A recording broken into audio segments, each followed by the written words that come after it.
All right, let's take a look at what we can expect as we head towards the back half of the Alabama week and into the weekend. We got this brief shot of cold air on the heels of a cold front that has swept through here. Man, we do trend warmer over the weekend, so this will not last nearly as long as the previous shot of cold air.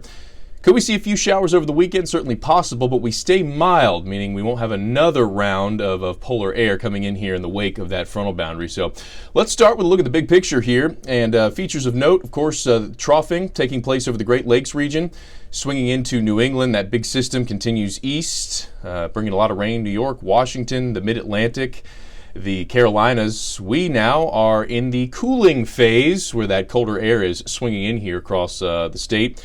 Rain effectively done for Alabama. We even had a few light snow flurries up over Huntsville early this morning. No wintry precipitation, though, to be concerned with. And skies should be clearing with a north to northwesterly wind here today as that colder air continues to move in.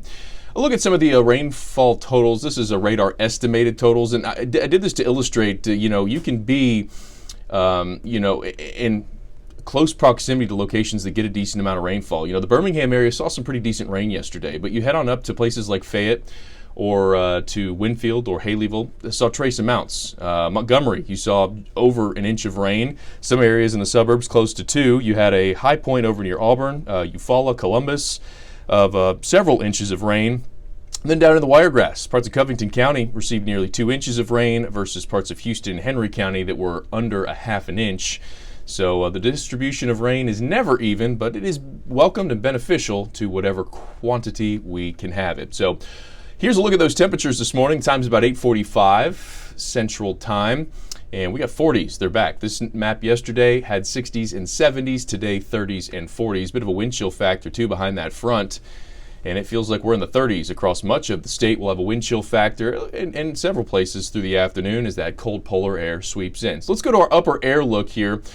Let's move into Wednesday and Thursday. So the cold air is back briefly. You'll notice instead of that troughing holding strong, we flatten out. This is what we call more of a zonal pattern. Cold air to the north, warmer air to the south.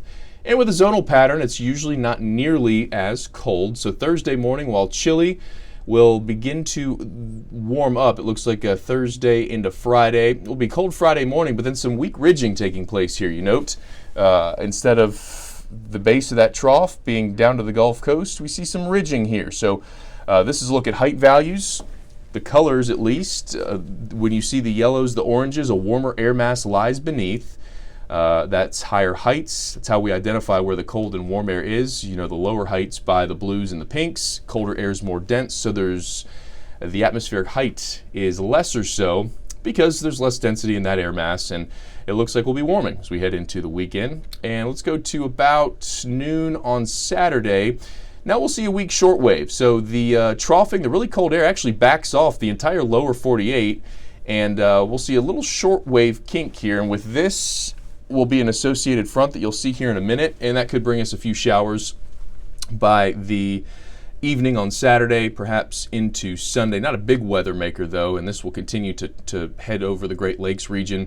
And then back behind it, ridging. So instead of having upper air support and a big trough behind that, we actually go back to a ridging pattern. So that means no cold air for us on the other side. Not the case tonight. This is a look at our morning lows on Thursday. Our overnight conditions clear, cold. Winds should subside, though, from where they'll be today. A lot of areas down near the freezing mark. We will have some spots maybe at or just above freezing, but we could be all the way down in the mid-30s, lower 30s into the Wiregrass area and even southwest Alabama tomorrow. Below average will be sunny, but temperatures will be slightly warmer than they are here today. We'll go upper 40s if you're in northeast Alabama, mid 50s in central Alabama, and mid to even upper 50s the southern half of the state.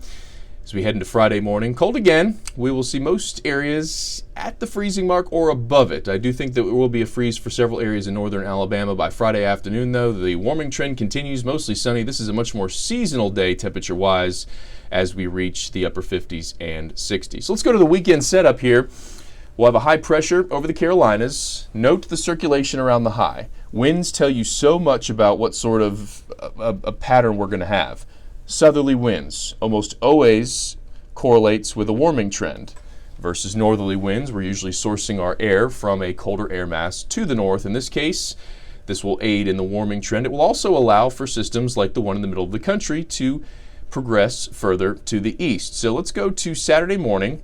We observe a front stretching from a parent low over the Great Lakes region, the front extending down to the Ark-La-Tex region, and this will be pressing eastward throughout the day. I think most of our Saturday's dry. Extreme northeastern, northwestern Alabama could see some showers late in the day on Saturday, but Saturday night into Sunday, as that front sweeps through, we could be dealing with some spotty light rain all across the state on Sunday morning.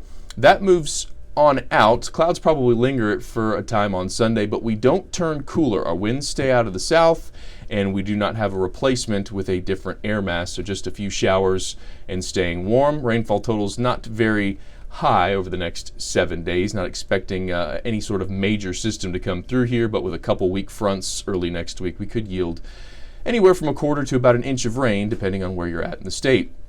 Temperature trends, some folks may be happy to see this. The 6 to 10 day outlook has warmer temperatures across the entire lower 48. How about that? So that would take us into the middle of next week, and then your way far out forecast, 8 to 14 day outlook, has much of Alabama just above average.